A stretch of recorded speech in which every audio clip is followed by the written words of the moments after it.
So we pick up from where we left off last week. No. Yeah, how you doing? So good.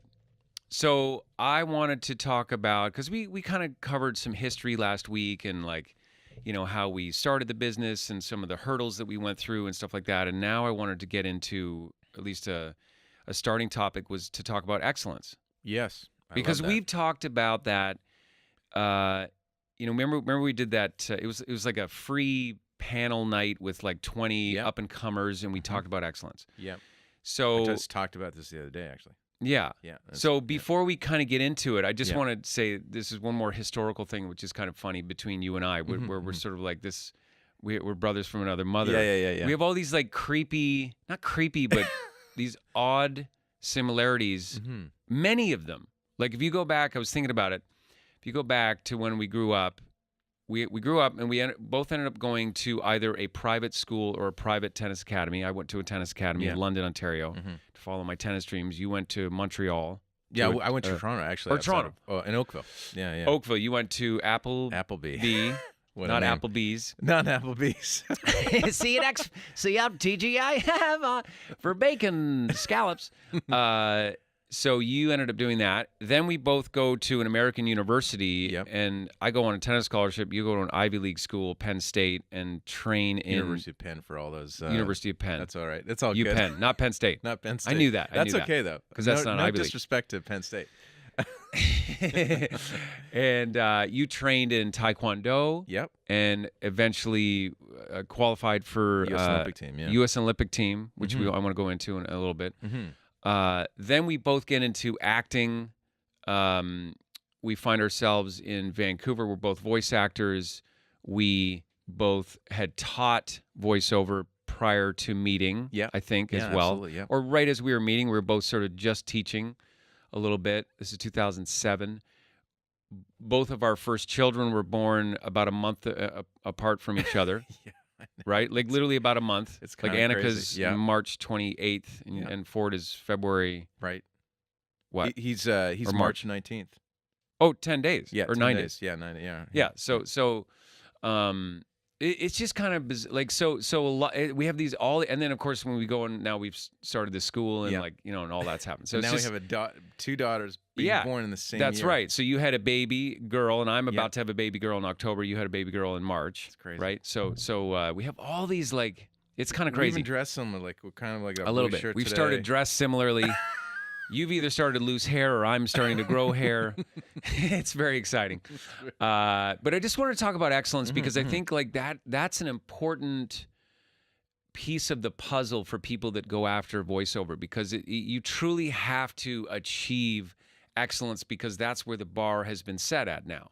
You can't just get into it and be like, like I could do some voices, like just give me a series or a Honda campaign. Like, no, you can't. You have to achieve excellence, and that will at least get you in the running amongst all the other people who've auditioned. Do you know what I mean? No, and it's not an excellence that people are typically used to, which I think is conventional excellence, which is following a bunch of rules, doing what other people say you should do to a great degree. It's it's not a math exam or a where other people are giving you a problem and you're reaching up to it. I mean, eventually in voiceover, yes, but to achieve excellence in self is a different thing, I think, as an artist. So let me ask you this, and I'll answer it after you do it. But when did you first become exposed to the idea of excellence in your life, and when did you start to try to achieve excellence? And who introduced it to you? Funnily enough, it was back in when I got thrown into that. Well, not thrown in, but I got a scholarship to that prep school I went to, and I thought I was an average guy. I really did. Like in high school, I didn't achieve that much. I wasn't a great athlete. I was decent, and I just was an average dude. And my friends were great, but we never even talked about excellence. It was never talked about until I got to this school, and I failed physics, math, and English. And I'd never failed an exam in my life. Wow. Anyway, and my guidance counselor said, "Noel, you just need to." I was like, "Dude, I'm working as hard as I can." He's like, "You need to learn to think faster." I didn't even know what he meant, but I figured it out. And all of a sudden, what I had I'd been doing previously became heightened. Like it was like I was driving a Ford Focus, and then all of a sudden I was in a BMW M3. Yeah. And the world just opened up for me. And even athletically, I understood that too. Wow. Because I was pushed to limits that I'd never been pushed to before. Like when I played rugby in prep school, we had to get up at 6 in the morning and run for 45 minutes and then go to practice after class every day. Yeah. And then I would, then I'd work out at midnight. So it was like, it was almost like being in a military academy, but that wasn't the point. The discipline of self, I think at that point that I really became accustomed to and introduced to was, pushing yourself beyond what you think you can go to, even beyond what people expect other of you. people think that you're capable of. And that's where I think excellence in art comes in, because you push yourself beyond what people expect of you. And that's where the amazing creativity and intuitive intelligence comes in, I think. And there's no one really pushing you in art. No, either not for at you all. to get better. You're responsible for your own career from A to Z, from the beginning of your career until the end of the career. You're responsible for doing a great job when you're on a show or you're on a commercial or an animated thing or whatever it is. Yeah. You've got to do great there, but they're not saying, oh, and keep working and keep redefining yourself and reinventing yourself as you go throughout your career. So it's just this responsibility.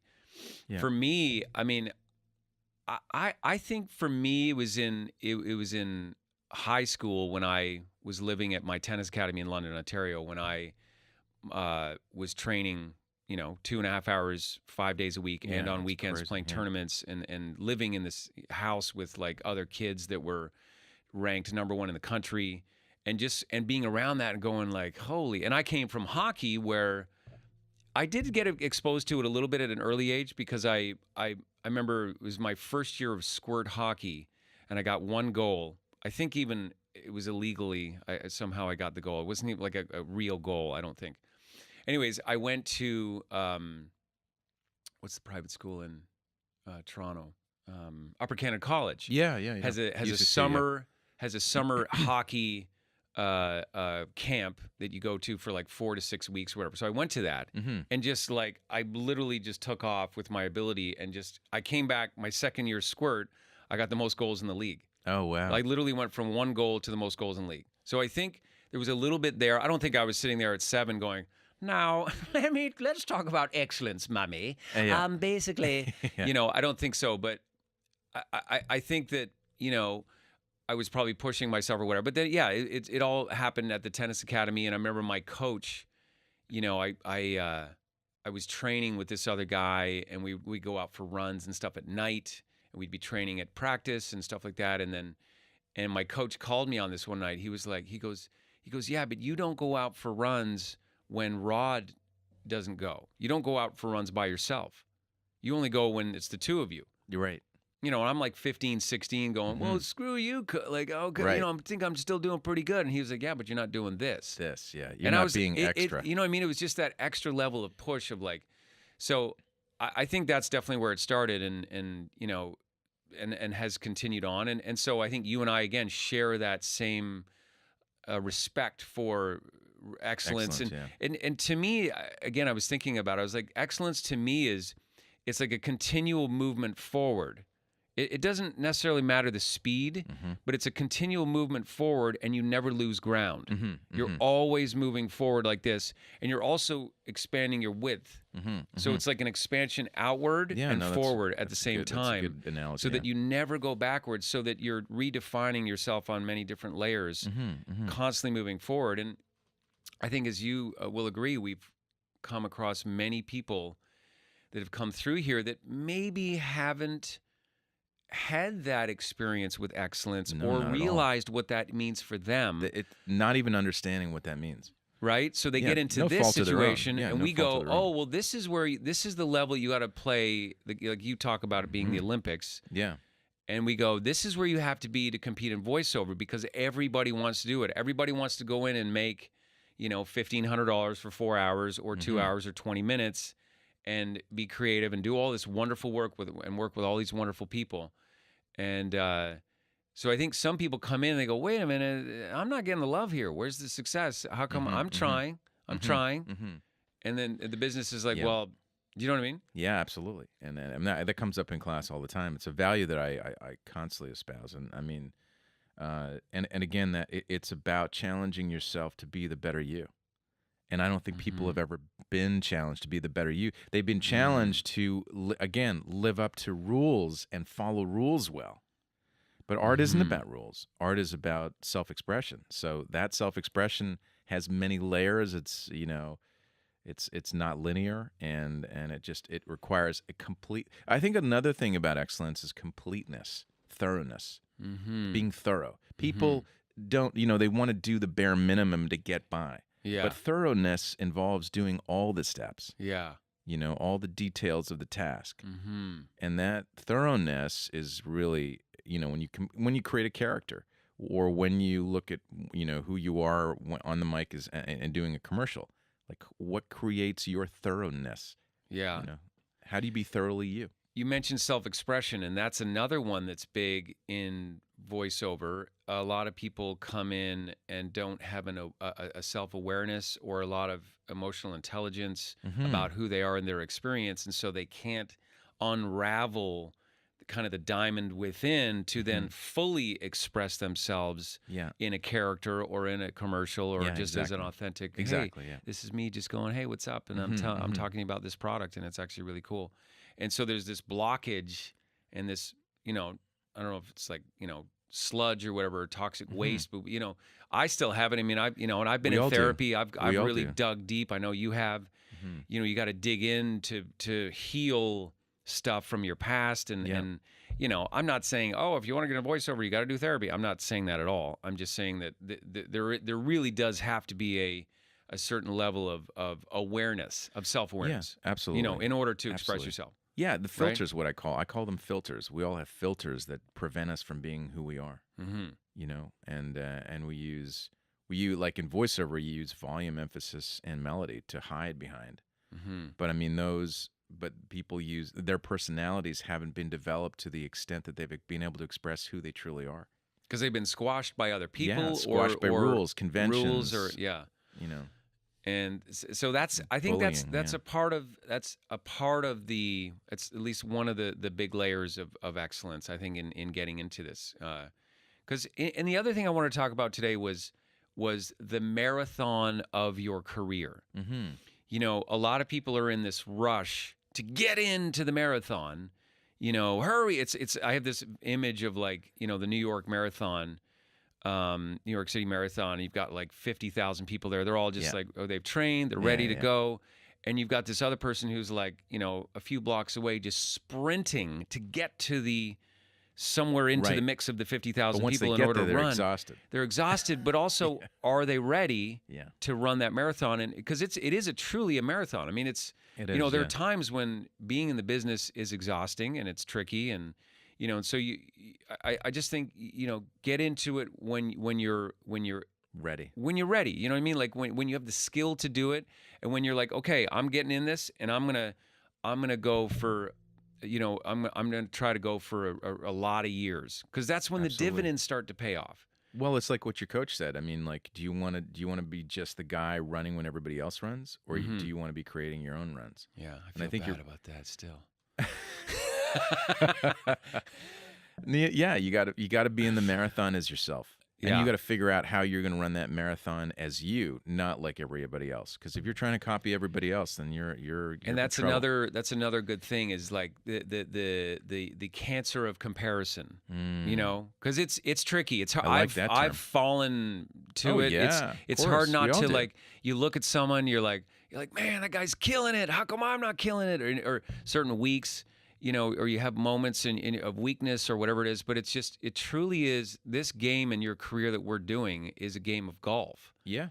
You're just out on you're just out there, or you're running your own marathon, and other people's success or careers have no impact on your career or your life or your whatever you do. But for some reason that seems to seep in and sort of deflate For sure. people at times. I mean, I think you really benefit from other people's standards. Like when I booked my first big animation series, that was like a master's, and like taking a master's in animation. I mean, I was doing my thing, But boy, did I have a lot to learn watching folks around me who had been in it way longer than I had. Mhm. And that, so you see the level at which they're competing or giving their Mhm. performance, and it ups yours. But you have to find your own. So Mhm. it's a measure.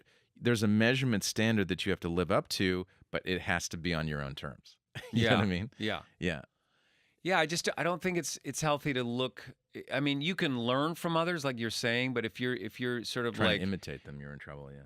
well, actually, but I had a coach who talked about. He said this was Ray Williams who talked about. He said find people that are successful in the pathways and avenues that in things that you want to do, and he said copy them and then make it your own. Yeah. You know, Yeah. and like a lot of people, Will That Smith makes talks about sense. that. Like there's a lot of people That that makes talk about sense. doing that. But just to all the people listening, just to try, because I mean people do it in life. People do it in Vancouver. Oh, my house is your house, this house, my car, your car, my bank account. Like all of that stuff truly doesn't mean anything.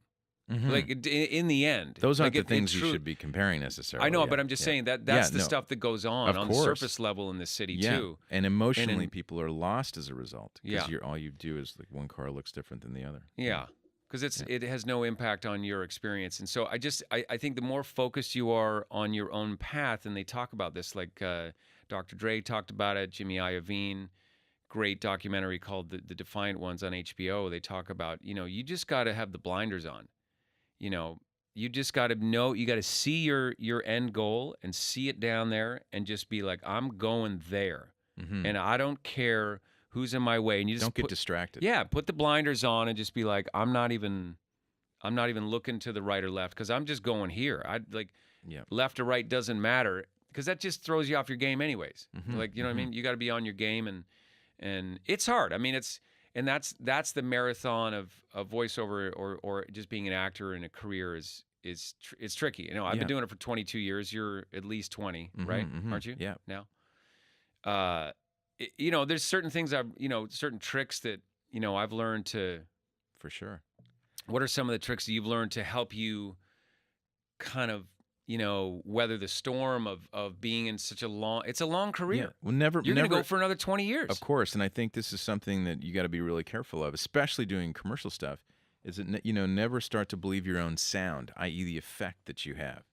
You always have to live in cause and intention, and everything that you do should come from that. Because I think what happens to a lot of folks, and especially in voiceover, they get used to their sound, and they have a sound, and as soon as you like that, and as soon as it's almost like believing in your own press, as soon as you start doing that, you lose your creativity and your ability to grow.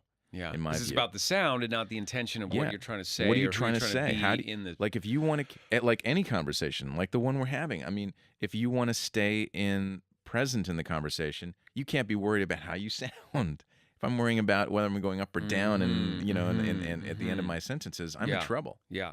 So because I need to come from intention. I need to focus on what am I trying to say? Yeah, what am I trying to say? Yeah, and that's tricky too because you can be in your zone of whatever that zone is, and you can be hired to do that a lot, and then people say, yeah, just do that thing that you do, just do that, Yeah. right? But then you have to remind yourself of how you create that. Yeah, You don't come at it from, oh yeah, that's the voice that I do. right. You know what I mean? So that for me is something that I think keeps folks in longevity, and that I've seen other people not fail but stagnate. When they get when you sit on your laurels. Yeah, no, you got to keep redefining. That's the, I think in some ways that's the fun challenge of doing this for a really long time is like, how can I keep redefining my relationships, redefining how I show up on the mic, how I, what I'm doing out there, whether it's characters or commercial. Do you know what I mean? Yeah, I mean, get comfortable with that redefinition. Get comfortable with putting yourself in a vulnerable position. I think because the propensity for human condition is to look for habit and to look for safety, and that's normal out there in the world. But as an artist, it can be the death of you. Yeah. So well, I was telling you about the conversation I was having with Maurice Tobias about when I was in LA with her, saying that and I have a lot of different ways to read copy and do my thing and all that, but I'm definitely, I said to her, I was like, I'm so effing bored of what I do. So bored. I know. So bored. Because there is a certain amount of stuff that you just kind of plug in and do your thing and that's fine. But it just felt very cathartic to just say that to her because she really got cool, it at 4 levels deep because she's like a 30-year coach veteran and yeah. you know what I mean? And so I don't know. I'm sort of definitely in that space right now where I'm sort of like, because the reads, the market is skewing a little younger, right? It's still, where we sit, we sound 35, 40, 35, no problem. But that we can't do the young bucks. We can't anymore. do the 26, 28-year-old thing. Yeah, it's not because that's that not in our energy's thing. there, right? You can hear it, and you're like, wow. It's like boo, boo, boo, boo, boo, boo. Yeah. Whatever. But it doesn't necessarily mean that we're not relevant because we totally are, and we work a lot. It's just sort of like, where are we going to now place ourselves in this new, and how are we going to help other folks coming up? And the fashion could totally come back to where we sit, like in 2 years. It could be like, oh, now that's where we're just sort of sitting here for right now, or whatever. Like you just kind of, that's what the other part of it is. It's always changing. The fashion of it, as Marie says, the fashion of the industry changes, and so the fashion of yourself needs to develop. I mean that just as the fashion of the industry does. Yeah. So wear nice clothing when you do voiceover, and And did you have any before we leave? Did you have a couple or any thoughts on any sort of major categories you wanted to cover? No, I mean I like the fact that we talked about excellence because I think excellence and how you look at excellence. It's really important that one understands that in voiceover in the artistic realm, it's not the same as excellence in an academic realm or in a workforce realm where people are giving you things to do and you're checking the boxes, and that's considered excellent. Excellence in art is pushing yourself beyond what other people. Self-propelling. It's self-propelling and it's exploration and it's being the best you can be for yourself as you know it. And then other people will challenge that. Yeah. Other people will push you. Hey, you can give me more. And you're like, wow, I didn't know there was more. And then that's cool too when you get great directors. Yeah. But I mean, I think that's a huge like if you're going to take away anything, the notion of excellence as a voiceover artist and as an artist is different than the notion of excellence, in a standard conventional world. Yeah, I know it's and it's something you can continue to redefine, and you can I believe that my version of what I think excellence now is, certainly after the experiences you and I've been through in the last 2 years with the school and how I spend my time and how I'm trying to achieve excellence has changed, and it's definitely gotten better and bigger.